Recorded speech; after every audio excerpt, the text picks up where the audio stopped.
Tell me, when was the last time that you woke up with a smile on your face, thinking happily, today is the big day, I'll go shopping for insurance?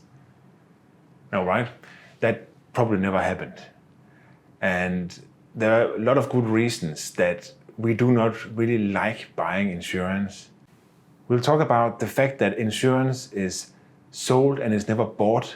Second of all, we have to discuss the 5 flaws of insurance and how that affect that we as consumers or corporates don't really like or feel confident about buying insurance.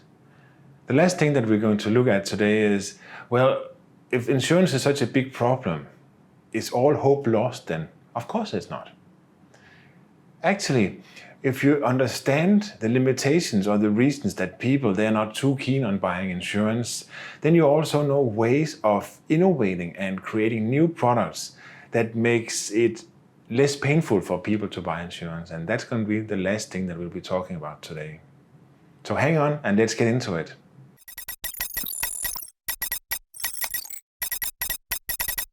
First of all, think of insurance. It's a product that when you buy it, it's one of these products, you buy it and you actually hope you're never going to use it. How many products can you think of that you buy and hope you're never going to use? This is insurance. Because if you're going to use your insurance, then you've had an incident. So you have to put up money up front to buy a product that covers you for something that you never hope happens. But you still have to get it. But this is the fact of insurance, and this is a fact that we have to, as insurers, accept and deal with and plan out of. Before we do that, let's look at the 5 flaws of insurance as it is today. Insurance is expensive, it's confusing, it does not always cover everything that you need, it's full of exclusions, and it's also very easy to cheat the system. And these things make insurance a difficult product to deal with, to sell, and for people to understand. If you look at the statistics, then you'll see that the average car insurance in the US is around $914 per year. And yet, less than 10% are claiming on this. And the numbers are even higher in terms of cost and lower in terms of claiming for homeowners insurance. So people, they have this, that they have to pay a lot of money up front, but as I said before, you don't really get to use it. But why is it that insurance is so expensive? What are the big spenders in insurance? If you remember what I said just a few seconds ago, then one of the flaws of insurance is that it's fairly easy to cheat the system.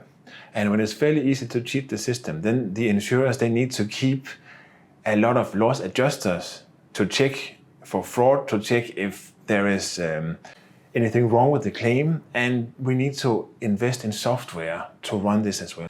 Furthermore, insurance is sold, never bought, which means that in order to sell insurance, you have to spend a lot of money pushing your messages out, creating a brand. So incumbent insurers, they spend a lot of money on marketing. Most insurance products are sold through agents, third parties. So insurance companies, they have to pay commissions to the agents or sales channels, which again helps hiking up the prices of insurance. Incumbent insurers are dealing with legacy IT systems, so changing things takes a lot of time and is cumbersome and very expensive. So there are a lot of reasons that insurance is expensive.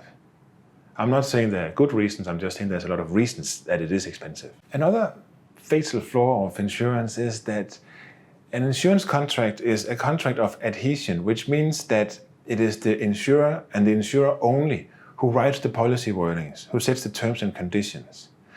And in order to cover all thinkable aspects, the policy wordings of the insurances, it becomes extremely complex. And it becomes so complex that people, they do not bother reading them until the event of a claim where they'll see that, oh, they won't cover for this, or this wasn't covered, and this is an exclusion. So again, there is no connection between the customer and the insurance company because of this contract of adhesion. When you're out for buying insurance, especially if it's a more complex insurance, then you're sitting with an agent who are explaining what it is that you need or what he or she thinks you need. And it's not often that they actually hit exactly your needs. Maybe you're looking for something that the agent doesn't know exists in the market. Maybe you would have benefited from something that exists in the market, but you don't talk about it. Maybe you don't know how to set the limits in case of bodily injuries or death. It's very difficult to say how much money do we actually need if something really bad happens. So all these things makes it difficult to get an insurance that actually covers exactly what you need and just adds up to the complexity of buying insurance. And then, God forbid, if it happens, you do have a claim. What happens then is that you will see that there are so many exclusions, there are so many different things that all of a sudden was not included in what you thought you had. So when you go and claim and they say, oh, by the way, you have to pay 10% of this yourself, there is an excess of this, and this is excluded because this and this and this. Again, the connection between the insurer and the customer is simply just broken here. The customer, first of all, paid for something that he or she didn't want, and now when they have to use it, which they also don't want, then they actually don't get what they thought they bought. And you know, there is even a term for this. It's called junk insurance. Let's take a look, just 2 minutes, about how they talk about it. Live from KTVN Reno, you're watching 2 News at 7. They look like pretty good deals, and you pay for what you get. You're cheaper on the front, but they can leave you high and dry. Deadlines for open enrollment for health insurance are on the horizon, and officials are reminding potential customers to be careful. That is tonight's 2 News big story at 7 o'clock, and there have been some changes to regulations on short-term health plans. Those are sometimes called junk plans. I'm Landon Miller. And I'm Ariana Bennett. Thank you for staying with us. Well, some of those plans don't actually provide for basic care, we're told.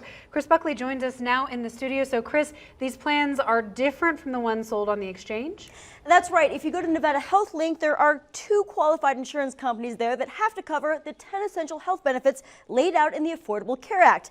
These short-term plans, sometimes referred to as junk plans, they don't have to do that. Some of those short-term plans they will not pay for any kind of maternity coverage. They won't pay for prescription, mental health, or substance abuse treatment. And some of these plans charge more for pre-existing conditions or won't provide coverage for those conditions. And while the premiums might look appealing at first glance, they could cost customers more in the long run because of lack of services that are covered under those plans. With open enrollment coming up, state health officials want to make sure Nevadans looking for health coverage know all their options before they buy. The short-term plan, you might pay a smaller price, but you're not paying for nearly the same benefits as a qualified health plan on the exchange. You might pay for basically just emergency services, and you need to be really thoughtful about what your health conditions are and what your needs are going to be. Open enrollment coming up. It's November 1st through December 15th this year. The plans haven't changed a lot from the last year, and there are resources online and over the phone to help potential customers with any questions. We have links to those on our KTVN website. Covering the story live in the studio, Chris Buckley, 2 News. Well, that was junk healthcare plans, huh? The last thing for the fatal flaws of insurance is that it's fairly easy to cheat the system. It's a huge industry with a lot of money. It's not too difficult to fake a claim. So there's low risk and a high reward in return. And this combined with the low odds for being caught, and if you're being caught, then in most cases nothing will happen, or the sentence will be very, very mild because no people are hurt when you fake an insurance claim. So there's so many things that you have to consider when you look into insurance and why it is that people in general are not too happy about buying insurance. So the next question is then, okay, this is a pretty black or dark picture. Is everything lost then? Of course not. I would say quite the opposite. When you have this understanding of the issues of insurance, then it's much easier for you to design or innovate new products that actually minimizes these issues and makes it easier for your customers to buy the products. And that's coming up next. So make sure to stick around, because now we will talk about how do we actually create insurance products that are not as bad as what we just discussed. See you soon.